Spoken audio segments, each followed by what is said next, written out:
আসসালামু আলাইকুম। স্বাগতম সংবাদ প্রতিদিনে। বিদেশি ঋণের চাপে অর্থনীতি ঝুঁকিপূর্ণ অবস্থায়। বড় প্রকল্পের নামে বিপুল পরিমাণ বিদেশি ঋণ নেওয়ার কারণে দেশের অর্থনীতি গভীর সংকটের মধ্যে পড়েছে।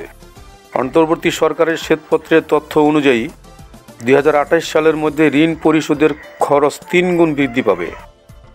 2023 সালে জুন পর্যন্ত দেশে বিদেশি ঋণের পরিমাণ দাঁড়িয়েছে 62.4 বিলিয়ন মার্কিন ডলার। এসব ঋণের সঠিক ব্যবহার না হওয়ায় এবং কিছু প্রকল্প প্রত্যাশিত সুফল দিতে ব্যর্থ হওয়ায় অর্থনীতিতে ভারসাম্যহীনতা দেখা দিয়েছে। বিশেষজ্ঞরা আশঙ্কা করছে এই ঋণের দায় দীর্ঘমেয়াদে দেশের অর্থনীতির জন্য বড় ঝুঁকি হয়ে উঠতে পারে। তৈরি পোশাক খাতের সংকট, বন্ধ 155টি কারখানা। গার্মেন্টস শিল্পে বৈশ্বিক অর্থনৈতিক মন্দা, ক্রয় আদেশের ঘাটতি এবং উৎপাদন ব্যয়ের বৃদ্ধি ভয়াবহ সংকট সৃষ্টি করেছে। এবছর বন্ধ হয়ে গেছে 155টি কারখানা, ফলে প্রায় 1 লাখ শ্রমিক চাকরি হারিয়েছেন। বিজিএমইএ এর সভাপতি সংকট সমাধানে সরকারের সঙ্গে আলোচনা চালিয়ে যাচ্ছেন। বিশেষজ্ঞরা বলছেন, নতুন বাজার অনুসন্ধান, আর্থিক প্রণোদনা এবং বিকল্প কর্মসংস্থানের মাধ্যমে খাতটি পুনরুদ্ধার করা সম্ভব। এস আলম গ্রুপের আন্তর্জাতিক সালিসি আদালতে যাওয়ার হুমকি। সরকারের সঙ্গে বিভিন্ন বিদ্যুৎ প্রকল্প ও চুক্তি নিয়ে বিরোধের কারণে এস আলম গ্রুপ আন্তর্জাতিক সালিসি আদালতে যাওয়ার প্রস্তুতি নিচ্ছে। তাদের দাবি, সরকারের সিদ্ধান্তহীনতা ও চুক্তি লঙ্ঘনের কারণে তারা আর্থিক ক্ষতির সম্মুখীন হয়েছে। আইন বিশেষজ্ঞরা বলছেন, এই বিরোধ দেশের বিনিয়োগ পরিবেশ এবং ভাবমূর্তিকে নেতিবাচক প্রভাব ফেলতে পারে। বৈষম্য বিরোধী আন্দোলনের মামলায় গ্রেপ্তার 8 বিশিষ্ট ব্যক্তি।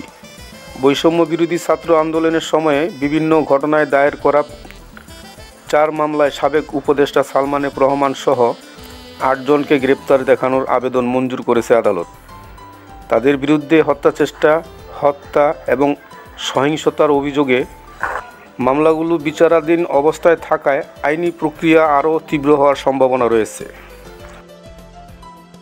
পদ্মা সেতু দিয়ে চালু হলো নতুন ট্রেন জাহানাবাদ এক্সপ্রেস। খুলনা থেকে নড়াইল হয়ে পদ্মা সেতু দিয়ে ঢাকায় নতুন ট্রেন জাহানাবাদ এক্সপ্রেস যাত্রা শুরু করেছে।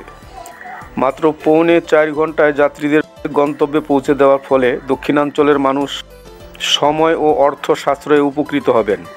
ট্রেনটিতে রয়েছে 768টি আসন।